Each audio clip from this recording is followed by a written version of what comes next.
Hi hello నమస్తే. ఈరోజు మన ఛానల్లో మనము హెల్దీ అయినటువంటి ఆకుకూర పప్పు ఏ విధంగా చేసుకోవాలో చూద్దామండి. నేను 3 రకాల ఆకుకూరలు తీసుకున్నాను. వారానికి మనం ఇలా 2 సార్లు చేసుకున్నట్లయితే చాలా ఆరోగ్యకరంగా ఉంటాము. 3 రకాల ఆకుకూరలు ఏమంటే పాలకూర, నేతికూర, అలాగే మెంతికూర, కొత్తిమీర కూడా ఇందులోకి తరిగి వేసుకున్నాను. కడిగి క్లీన్ చేసి చిన్నగా తరిగి పక్కన పెట్టుకున్నాను.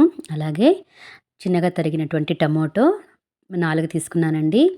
అలాగే ఆనియన్స్, పచ్చిమిర్చి, వెల్లుల్లి కూడా రెడీ చేసి పెట్టుకున్నాను. వంకాయలు 4 కట్ చేసి పెట్టుకున్నాను. ధనియాల పొడి, పసుపు, ఉప్పు కూడా రెడీ చేసుకున్నాను. మెంతులుంటే మెంతులు కూడా వేసుకోవచ్చు లైట్‌గా ఒక హాఫ్ స్పూన్. కందిబ్యాళ్ళు ఒక హాఫ్ అన్ అవర్ ముందు నానపెట్టుకున్నానండి. చెప్పాను కదా, ఇంతకు ముందే చెప్పాను. అలా నానపెట్టుకోవడం వల్ల మనకి గ్యాస్ ఫామ్ కాకుండా ఉంటుంది. మనం రెడీ చేసి పెట్టుకున్న టమాటో, పచ్చిమిర్చి, ఆనియన్స్ అండ్ వెల్లుల్లి కూడా అందులో వేస్తున్నాను.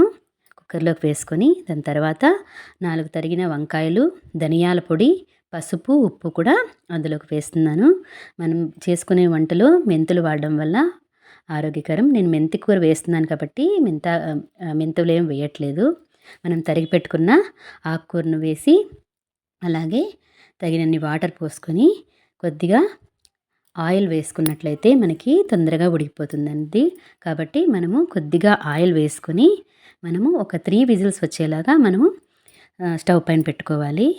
3 విజిల్స్ వచ్చిన తర్వాత మనం కొద్దిగా అందులో ఉన్న కుక్కర్ని ఓపెన్ చేసి చూసినట్లయితే అందులో వాటర్ కొంచెం వంపేసుకొని మనము పప్పు గుత్తితో బాగా నున్నగా నదుపుకోవాలి. దాని తర్వాత పోపు కోసం అని చెప్పేసి స్టవ్ వెలిగించుకొని కడాయిలో కొద్దిగా ఒక 2 టేబుల్ స్పూన్ ఆయిల్ వేసుకొని అందులో ఆవాలు, జీలకర్ర బాగా చిటపటలాడిన తర్వాత వెల్లుల్లి వేస్తున్నానండి. వెల్లుల్లి కొంచెం కచ్చా పచ్చగా దంచుకొని వేస్తున్నాను. కరివేపాకు అలాగే ఎండుమిర్చి ఉంటే ఎండుమిర్చి కూడా వేసుకోవచ్చు.